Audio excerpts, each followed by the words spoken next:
Hi everyone, and welcome back to I See Dead People's Houses. I'm Casey Martin, and today I'm in Salem, Massachusetts, touring the House of the Seven Gables Museum.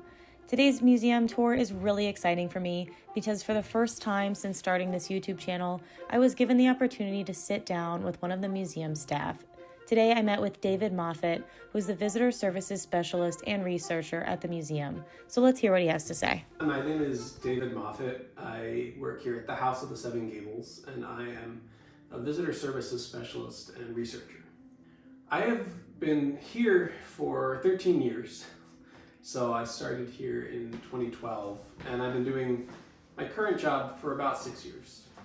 I do a lot of research into the house's history and our sources, and I use that to develop programs and tours. So the history of the house is that it was built in 1668.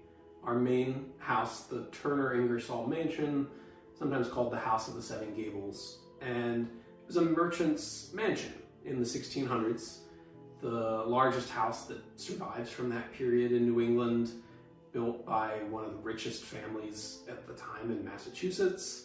And so it's a real architectural icon, a really amazing survival from that period in terms of a lot of interior finishes.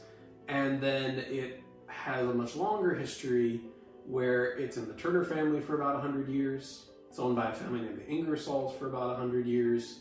And in that period, in the 1800s, they were related to the writer Nathaniel Hawthorne. Nathaniel often came over, he heard stories about the house's history, he used it as the setting for one of his most iconic novels, The House of the Seven Gables.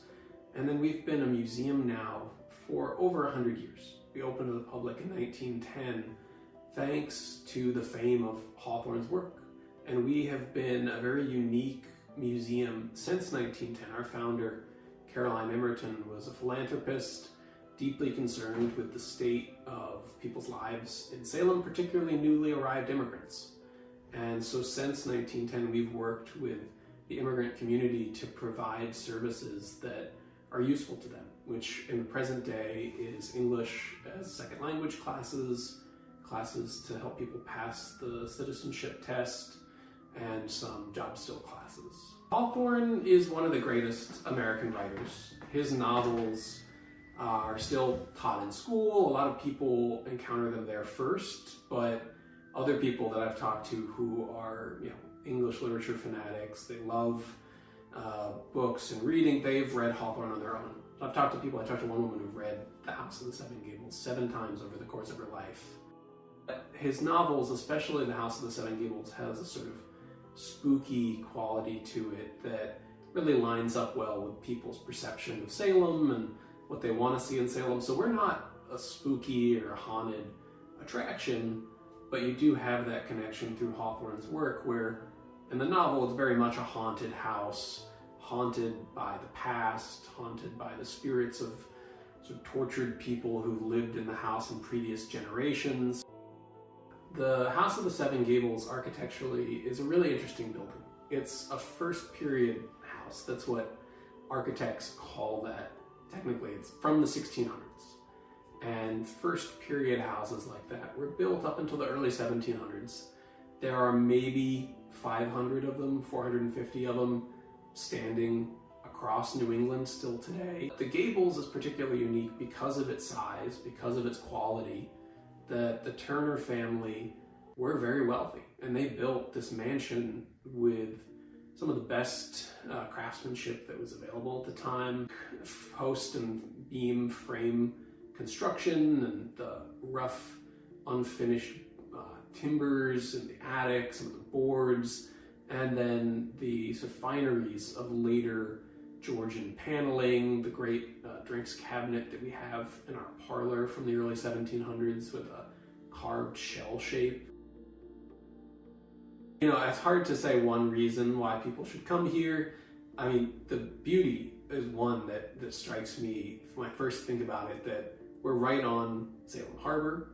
We've got beautiful, beautifully restored houses that have this real, historic connection to them, wonderfully upkept gardens. I think it's the most beautiful spot in Salem.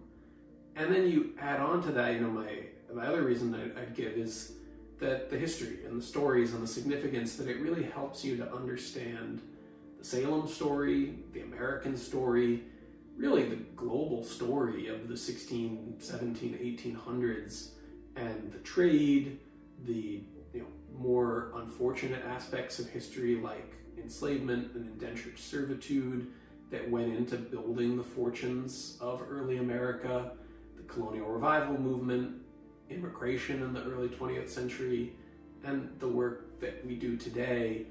And today too, we're also working on looking at how climate change is going to impact our site over the next 50 years and what we can do to combat that. That all these stories that you'll encounter if you come to this beautiful little garden plot and some old houses that have been preserved here in Salem.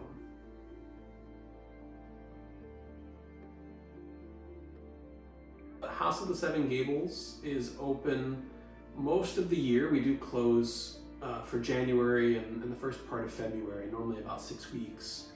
And most of the rest of the year we're open 7 days a week. In the winter it gets a little, we close a few times midweek.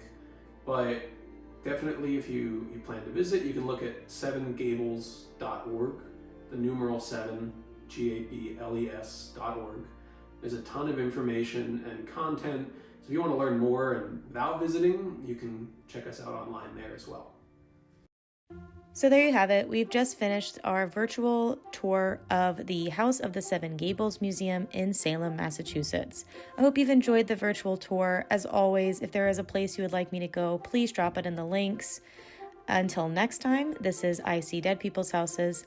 I'm Casey Martin, and remember, it's not just history, it's housestory. As a little bit of a bonus this week, I decided to give a shameless shout out to this amazing chocolate house located in downtown Salem. It's called Cocoa Chocolate House, and they have the best drinking chocolate I have ever had. I am not getting paid anything to promote this. It's honestly just that good. Go check it out.